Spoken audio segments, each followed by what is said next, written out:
আমার একটা উম্মত যদি জাহান্নামে যায় আমি নবী জান্নাতে যাব না।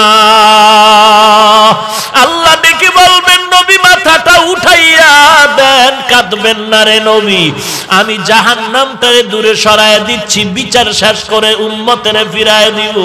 নবী মাথা উঠাইবেন, আল্লাহ তাআলা কুদরতি হাতে একটু পানি দিয়া ফেরেশতাকে বলবেন, ও ফেরেশতা এই সামান্য পানিটা জাহান্নামের গায়ে ছিটায়া দাও।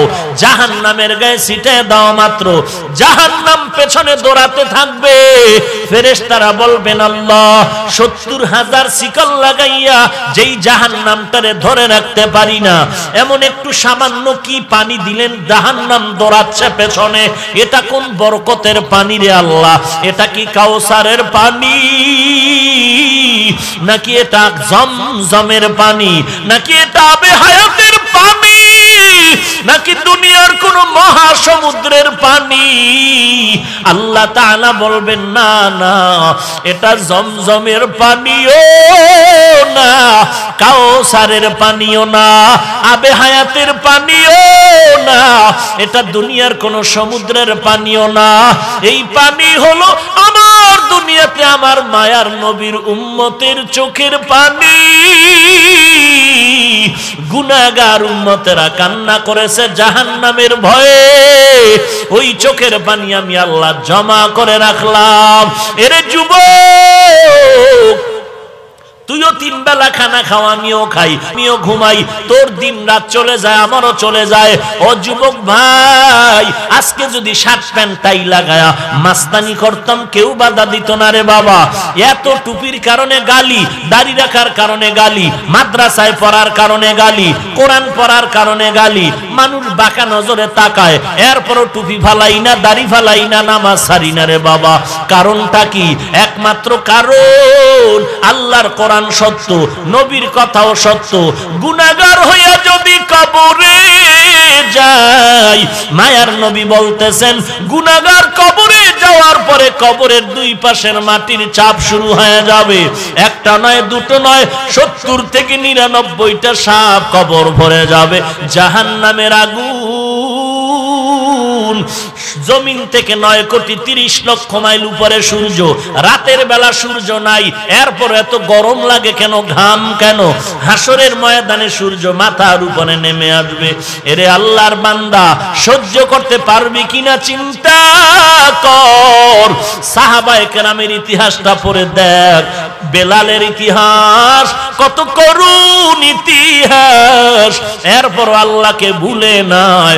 ওরে আল্লাহর ঈমানওয়ালা বান্দার ইতিহাস দেখ, ফাঁসির মঞ্চে গিয়াও রেডি হয়ে গেল, তারপর আল্লাহকে ভুলে নাই, নবীর তরিকার বাহিরে চলে নাই। হেদায়েতের মালিক আল্লাহ, তওবা করো, তওবা করো আল্লাহ, জীবনে আর জাহান্নামের আগুন সহ্য করতে পারবো না। কেউ যদি একটা বেতের বাড়ি হাতে দেয় সহ্য করতে পারি না, কবরের মাটির চাপ কেমনে সহ্য করব? আল্লাহর কাছে তওবা করো, হে মালিক তুমি আমাকে মাফ করে দাও, আজকে থেকে তওবা করতেছি রে আল্লাহ, জীবনে নামাজ ছাড়বো না, বেপরদায় চলবো না, মা বাবাকে কষ্ট দিব না, স্কুলে পড়ো, কলেজে পড়ো, ভার্সিটিতে পড়ো, বাধা নাই রে বাবা। আমাকে বলো, তোমার মতো যুবক স্কুল কলেজে পড়ে, নামাজ পড়ে, দাড়িওয়ালা, মিথ্যা বলিও না, সত্য বলো, আছে না নাই? তুমি কেন পারবা না? তোমার আমার মতো যুবক র্যাব আর্মি পুলিশ বিডিআরের চাকরি করে, নামাজ বাদ দেয় না, অভাব নাই। তোমার আমার মতো যুবক ড্রাইভারি করে, নামাজ বাদ দেয় না। তোমার আমার মতো যুবক কোটি টাকার ব্যবসা করে, 1 টাকাও হারাম খায় না, অভাব নাই। তোমার আমার মতো যুবক কৃষি কাজ করে, নামাজ বাদ দেয় না, অভাব নাই। তোমার আমার মতো যুবক পুলিশের চাকরি করে, আর্মির চাকরি করে, নামাজ বাদ দেয় না, অভাব নাই। বাবা তুমি কেন পারবা না বলো? তোমার মতো যুবক তো স্কুল কলেজে পড়িয়াও টুপি পরে, নামাজ পড়ে, মা বাবার খেদমত করে, আলেমের দোয়া নিয়ে চলে, তুমি কেন পারবা না? শয়তানের সাথে যুদ্ধ করো, ধোঁকার থেকে বাঁচো, তওবা করো।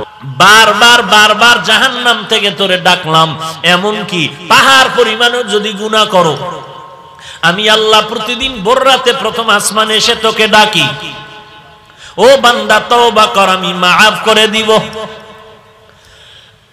এরপরেও যদি বান্দা তুই তওবার দরজায় ফিরে না যাও, যদি তুই গুনার বাহাদুরি করো এবং জাহান্নামে যেতে চাও, আমি তোর মতো বান্দার জন্য আমি জাহান্নাম বানায় রাখব, তোরে আর জান্নাতে দিব না।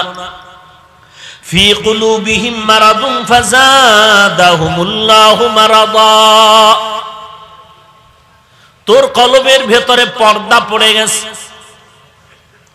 কালো রঙের চশমা লাগায়া স্টেজের মধ্যে বসে দেখবি সব বাতি কালো।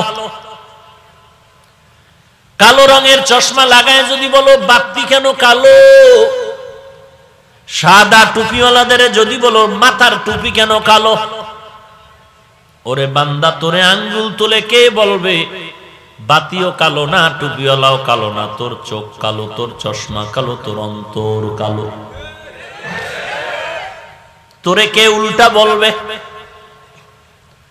তুই এত বারবার চ্যালেঞ্জ করে যেহেতু জাহান্নামে যেতে চাও, তোর মতো গাদ্দার যারা এদের জন্য জাহান্নাম বানায় রাখছে। কিন্তু আমি চাই না, আমি চাই না তুই জাহান্নামে যাবি। মা বাপ চায় না সন্তান খারাপ হবে, হইলে আর কি করার, বিপদে পড়লে তোর চিন্তা তুই করবি, আমার চিন্তা আমি করব। قل يا عبادي الذين أسرفوا على أنفسهم لا تقنطوا من رحمة الله يا عبادي, হে আমার প্রিয় বান্দা বান্দিগণ, তোরা আমারই বান্দা। সূর্যের পূজা করো, বটগাছের পূজা করো, আর গাঞ্জা খাও, মদ পান করো, তোরা আমারই বান্দা।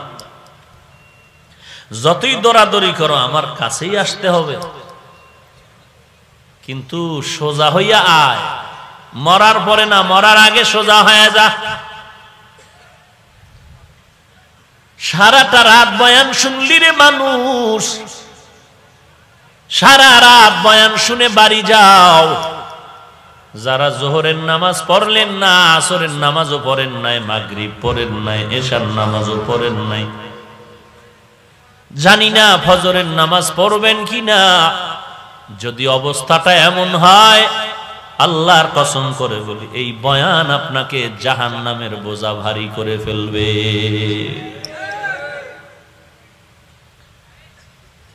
আসর নাই, মাগরিব নাই, এশা নাই।